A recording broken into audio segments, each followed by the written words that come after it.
आमदार प्रकाश आंबेडकर यांना मंत्रिपद जाहीर झाले आणि इकडे राधानगरी भुदरगड आजरा मतदारसंघामध्ये एकच जल्लोष सुरू झाला।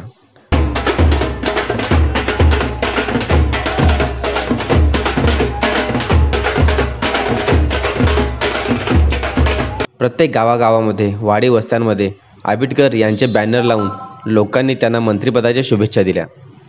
आंबेडकर यांना कॅबिनेट मंत्रिपदाचा शपथविधी लाईव्ह बघता यावा यासाठी बऱ्याच ठिकाणी चौकांमध्ये LED स्क्रीन बसवून लोकांनी लाईव्ह शपथविधी बघण्याचा आनंद घेतला।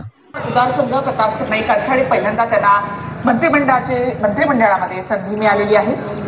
तर दोघा नाही, संजय शिरसाट आणि प्रताप सरनाईक या दोघां पहिल्यांदा संधी।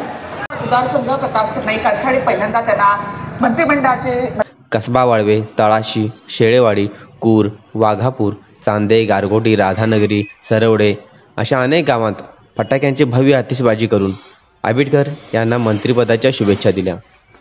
राधानगरी मतदारसंघात इतिहासात पहिल्यांदाच विधानसभेच्या निवडणुकीत विजयाची हॅट्रिक करणारे प्रकाश आंबेडकर हे पहिलेच नेते व त्यांना पाठिंबा देणाऱ्या नेत्यांपैकी भाजपचे जिल्हाध्यक्ष नाथाजी पाटील, KDC बँकेचे जिल्हाध्यक्ष अर्जुनराव आंबेडकर, आश्लेष कांदळकर, अरुण शिंदे, अजितराव देसाई, पंचायत समिती माजी सभापती अरुणदादा जाधव, नामदेवराव चौगले यांच्या पाठिंब्याने तसेच कुरगावचे माननीय BS अण्णा देसाई साहेब यांचे मार्गदर्शन व आंबेडकर यांचे राजकीय गुरु असणारे स्वर्गीय माननीय श्री मारुतीराव जाधव गुरुजी यांचाही यामध्ये मोलाचा वाटा आहे।